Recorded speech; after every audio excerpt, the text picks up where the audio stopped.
Good evening, I'm Sangeeta, Kandola. A 40-year-old man has been stabbed to death in Williston. Police were called to the high road just after 5 o'clock this evening. A crime scene remains in place, but no arrests have yet been made. With just a week to go until the London mayoral elections, the current mayor, Sadiq Khan, says the race is getting closer. The latest ITV News London poll puts Mr Khan ahead on 41% and his Conservative challenger, Sean Bailey, on 28%. This morning, Mr Bailey embarked on a 32-hour bus tour, encouraging voters to back him. Our political correspondent, Simon Harris, has more. 1 week out from polling day and the campaign was all about road trips. The Tory candidate set off for a marathon journey on his billboard battle bus. This is my 32-hour tour, 1 hour in every borough. We'll be doing all the boroughs in London. It's the launch and the final phase of the campaign. It's a great opportunity to get out and speak to Londoners once again.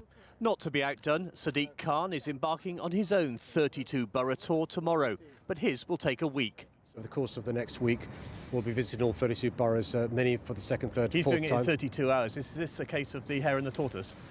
Well, I think it's the case of the Tory candidate not wanting to stop and speak and listen. The Lib Dem found time to sample a half or two on Bermondsey's Beer Mile to show support for the brewing industry.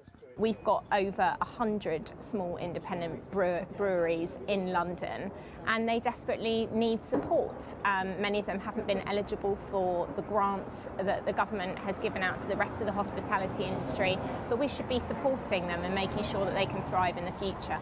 The Greens candidate went to Walthamstow to talk transport. Today I'm promising all the people in Outer London who feel like they're forced to own a car that they'll have better options under a Green Mayor. I want to improve all the aspects of transport in Outer London that they're missing out on. Things like dangerous junctions that make it harder to walk and cycle the journeys that you want to take. The contest for control of City Hall, postponed from last year because of COVID, is the 6th time Londoners have been asked to choose a mayor. Recent opinion polls have all come to the same conclusion. Sadiq Khan is on course for a comfortable victory.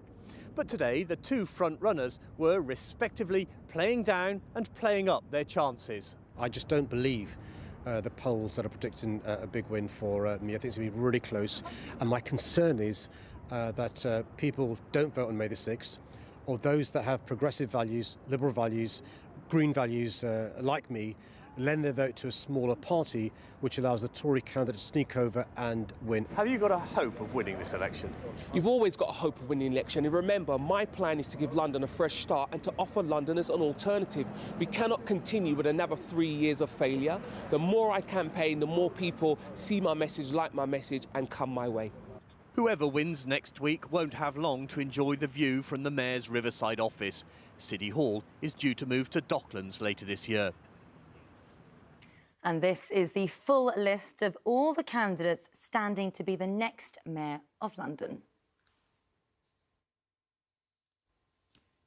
YouTuber KSI, who has 22 million followers, has already branched out into boxing and Celebrity Bake Off. Now he's got one of the capital's most iconic venues in sight. Katie Barnfield reports.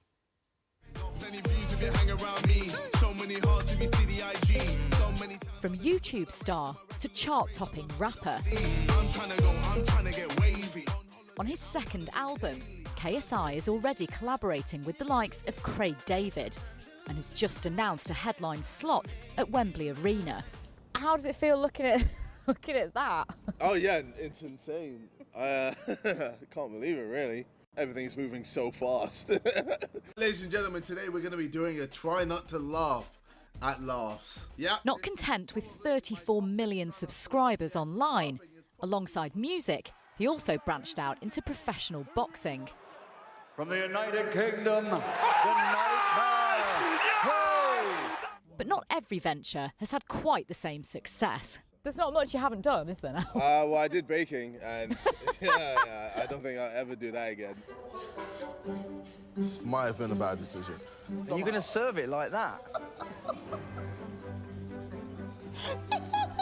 Taxi for JJ. It's funny, I think MasterChef wanted me on as well. I was like, did you see me on Bake Off? Come on.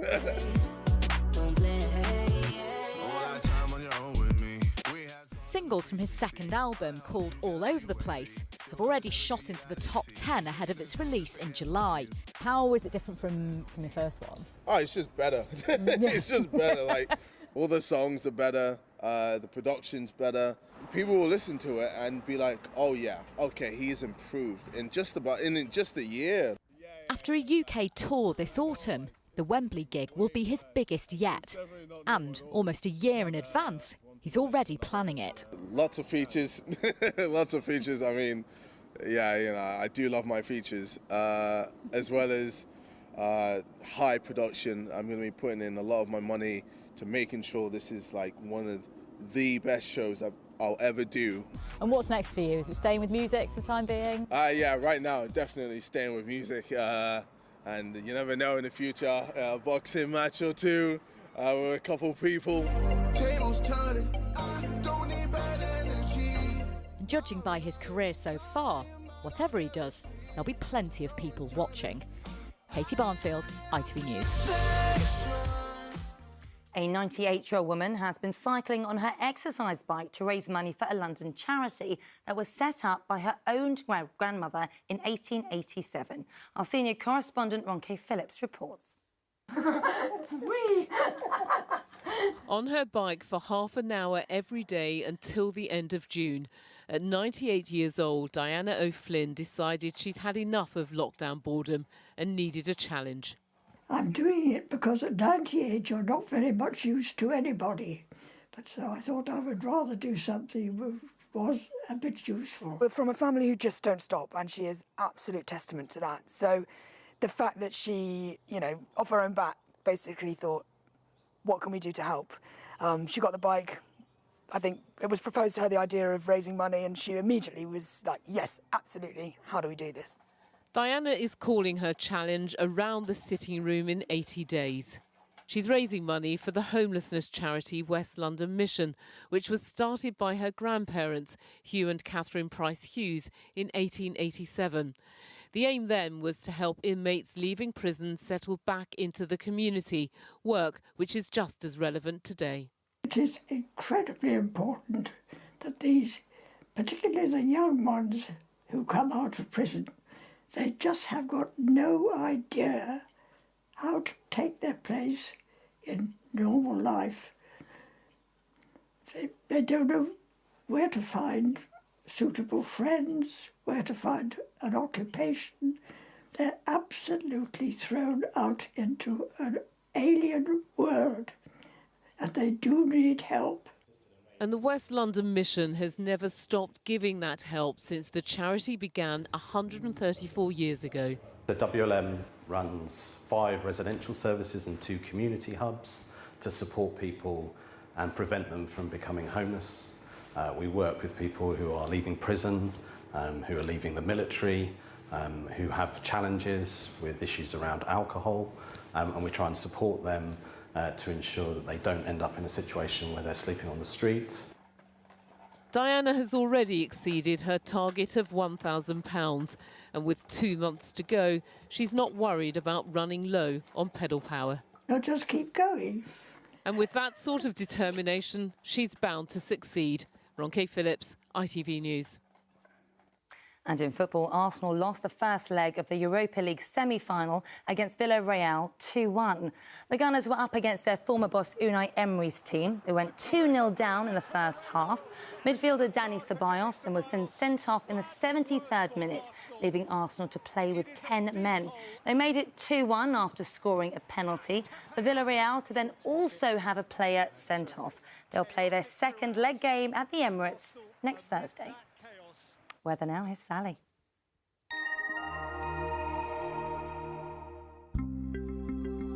Making the most of it, whatever the weather. Octopus Energy sponsors ITV London weekday weather. Hi there, and a very good evening to you. I hope you've had a lovely Thursday. We had a great start, didn't we? Look, Andy's girls here enjoying it. hopefully not squashing too many bluebells. And over the next few days, we have got some sunny spells out there, a few scattered showers. It's still quite cool. We've got that northerly airflow, a bit warmer under any sunshine, but the night certainly will be chilly with a frost risk still in place. And then it's quite unsettled by Monday. There's a system waiting in the wings to bring us some wet and windy weather. Do keep an eye on the forecast for the timings. Now tonight, with that cloud having mostly disappeared, we've got clear skies, so the temperatures dropping down, a chilly start to tomorrow morning, possibly closer to freezing out in the countryside, and might get a little bit of grass frost first thing tomorrow. But to go with that chilly start, a decent amount of sunshine, quite a bright start to the day, a bit like this morning. And then once again, that cloud bubbling up, as you can see, bringing the odd shower with it. Maybe a slightly higher chance of getting a shower tomorrow, although some areas still staying dry and those temperatures quite similar, a little bit chilly, highs of 11 to 13 degrees. Here's the outlook, a fairly similar day on Saturday. Sunday at the moment is looking shower-free, but things turning a bit wet and windy as we go through Monday. I'll see you later on. Good night and sleep well. Octopus Energy sponsors ITV London weekday weather. That is all for now. Bye-bye.